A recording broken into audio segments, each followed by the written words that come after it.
Okay, isang napakagandang umaga sa atin lahat mga kaparmer, no. Ito ngayon talong natin. Akala ko wala ng bunga kasi halos inubos natin ng isang araw.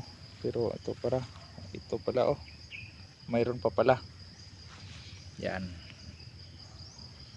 Yan, mayroon pa pala. Nga pala mga kaparmer, kahapon sakto isang linggo nag-abono na naman tayo uli. Tapos itong damo na-sprayhan na natin to kahapon ng kontak. May binili ako na bagong brand, yung pangalan Surefire, mura lang kasi. Tapos brand ng Surecrop. Sinubukan ko mga kafarmer kung okay ba yon, kasi glufosinate ammonium din naman. Hindi na natin to natanggal yung mga yung mga baliko. Yun, gaya niyan. Kailangan kasi ng oras yan, araw-araw dapat yan siya, tinatanggal. Hindi natin gaanong tinanggalan ng dahon mga kafarmer, lang yung minimal lang. So far okay pa naman yung ng talong natin. Mamaya spray na naman tayo uli.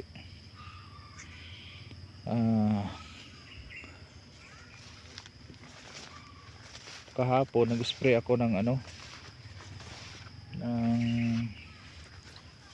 foliar na pangalan nito, yung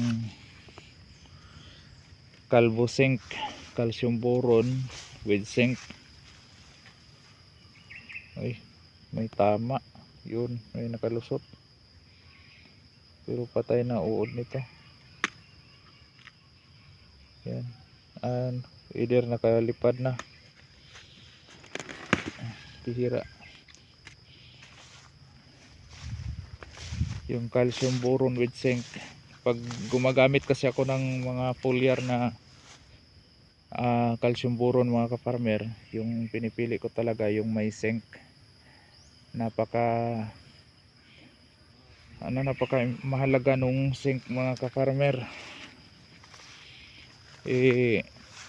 Siya kasi yung tagalatag ng mga napoprocess na ng nitrogen.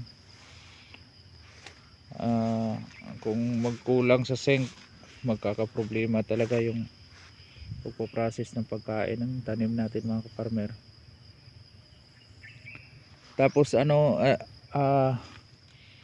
suggestion ko lang mga farmer, pag nag-i-spray kayo ng mga insecticides, huwag talaga sa umaga. Iniiwasan talaga yan. Ako kasi mga ka-farmer, sa practice ko hindi ako nag-i-spray ng insecticide sa umaga. Nag-i-spray ako foliar, yung mga foliar na fertilizer. Pero yung pangalan nito insecticide, kasi kung nakikita nyo yung mga dami mga bubuyog, mamatayon sila, sayang. Kung napapansin nyo, daming lumilipad, may mga tunog na maririnig. Sayang yung mga ka-farmer, sila yung sa mga pollinator natin. Ayun, dami nila yan. Kaya iniiwasan ko yan, nag-i-spray ako around 5 PM onward. Ganun yung oras ng pag-i-spray, para maiwasan natin yung mga bubuyog, pangilan-ngilan na white flies. Dito tayo sa kabila.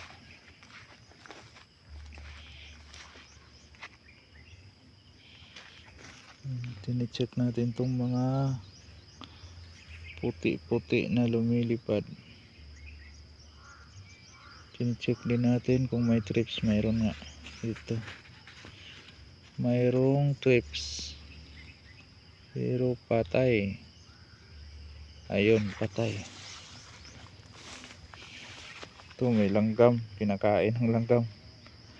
Lalo na pag tag-init na, wala na silang maiinom na tubig, wala na silang makuhaan na tubig, diyan sila sumisip-sip sa talong.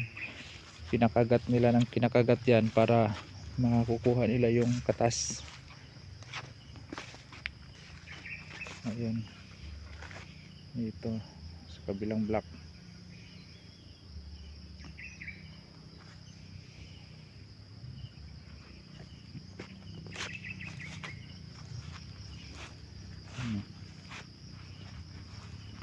Sunod na araw, dilaw bukas, parang dilaw na tong damo. Ito yung saging natin dito sa kabila, hindi natin naasikaso na. Yun nga mga kaparmer, yung sinasabi ko, pag gumagamit kayo ng foliar na calcium boron, dapat yung may zinc. Yung tawag ko dyan is calvo zinc. May gumagawa niyan yung kumpanya ng Growmore, Sagrex Corporation, sila gumagawa niyan. Mga bunga nasa ilalim. Tapos yung pag-i-spray ng insecticide, huwag sa umaga, dapat sa hapon.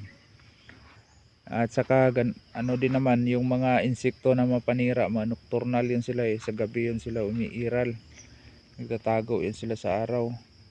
Pero may iba dyan na mas prepare ko mag-spray sa pangalan nito, sa yung mainit na alas 9 hanggang alas 3 ng hapon. Yung pinakamaganda talaga yung mainit na yung trips, umaakyat din sila sa ibabaw ng dahon pag mainit.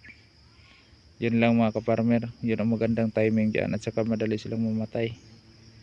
Okay, yun na muna mga kaparmer, may share ko sa inyo, may ibabahagi ko sa inyo. Hanggang sa susunod, laging tatandaan, magsasakang may alam ginhawang buhay, ngunit huwag lang ipagmayabang sapagkat Diyos ang nagbigay. Maraming salamat.